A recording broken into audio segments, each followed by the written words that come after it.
Madame, Monsieur, bonsoir et bienvenue. Bientôt les fêtes de fin d'année et les grandes surfaces sont déjà bien achalandées. Elles ont fait le plein des stocks, proposant ainsi aux enfants les jouets de tout genre et même des décorations dont les sapins, les guirlandes et bien d'autres accessoires. Plusieurs familles préfèrent s'approvisionner à un mois de la fin de l'année pour échapper à la flambée des prix et au stress. Des populations de l'intérieur du pays sont même venues à Abidjan pour se procurer certains accessoires. Vous le verrez dans le reportage que nous propose ce soir Georgette Ido Fofana qui a sillonné deux grands supermarchés dans les communes d'Adjamé et d'Abobo. Nous nous intéresserons également ce soir à l'utilisation massive d'une même serviette hygiénique dans les garbadromes. Dans plusieurs garbadromes d'Abidjan, ces serviettes font le tour des consommateurs. Ils pourraient pourtant constituer des risques de santé publique, une situation que semblent cependant ignorer les amoureux du garba et même les vendeurs et les consommateurs. Le reportage de Clarisse Kanyala vous sera proposé dans nos prochaines éditions. Les mototaxis se présentent désormais comme une porte de sortie des jeunes de la précarité. Dans la ville de Bonan, il n'existe pas de taxis communaux. Cette activité de transport en commun est assurée par les engins à deux roues, communément appelés mototaxis. Ceux-ci se chargent du déplacement des populations vers leur lieu de travail ou leur lieu d'habitation. Ils ne font pas l'unanimité, certes, mais participent à la croissance de l'économie locale et à l'autonomisation de ces jeunes conducteurs.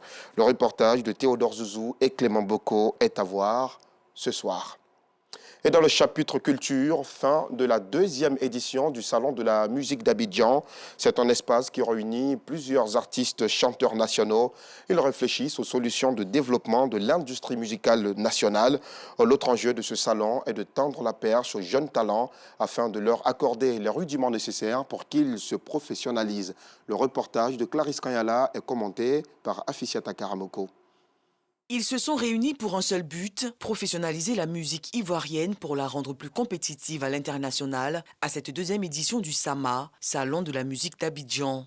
Occasion pour hommes de médias et artistes chanteurs de partager leur expérience pour redynamiser l'industrie musicale ivoirienne. Le panel était essentiellement aujourd'hui sur la promotion à travers la télévision, à travers les réseaux sociaux, sur la promotion de cette musique-là, qui est à la fois notre culture et notre façon d'être et notre civilisation aussi. Il faut que les jeunes gens puissent sortir de la musique électronique véritablement pour faire de la musique. Il faut allier la musique électronique et la musique live directement pour qu'on puisse devenir un grand musicien.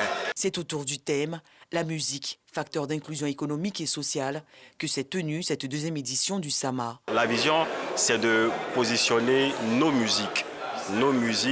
Abidjan, Salon de la musique d'Abidjan, le nom Abidjan est fait à dessein, c'est pour que toutes les caméras, tous les projecteurs soient arrivés sur Abidjan.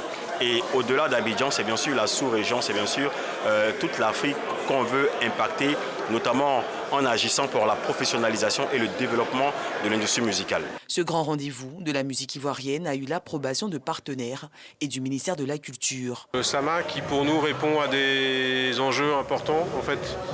Pour les créateurs en Côte d'Ivoire, aujourd'hui, on parle beaucoup de la créativité ivoirienne. C'est une économie de l'attention et c'est une économie de la donnée. Aller vers la structuration, l'organisation, faire des formations pour qu'on puisse savoir, pour que l'État de Côte d'Ivoire puisse apprécier le poids de ces acteurs culturels dans l'économie, dans le développement de la Côte d'Ivoire. Nous sommes disposés, je vais dire, on a tous les mécanismes en place, mais faut qu'ils viennent pour qu'on se parle, on échange et puis ensemble on puisse trouver des solutions qui nous permettent de faire rayonner le secteur des arts et de la culture. SAMA édition 2023 a été l'occasion pour les jeunes artistes chanteurs de faire montre de leur talent. Dans l'actualité internationale, selon les projections des médias américains, plus d'une centaine de candidats républicains ont été élus ce mardi lors des élections américaines de mi-mandat. Ils sont plus de 140 d'entre eux à avoir été élus à la Chambre des représentants, au Sénat et à des postes de responsables locaux. Parmi ces derniers, certains, comme les secrétaires d'État, seront notamment en charge des opérations électorales. Voilà de quoi redynamiser la démocratie américaine et créer de plus amples débats pour les jours à venir. C'est tout pour ce bref tour de l'actualité. Merci d'avoir été des nôtres. Soyez encore des nôtres à 19h30.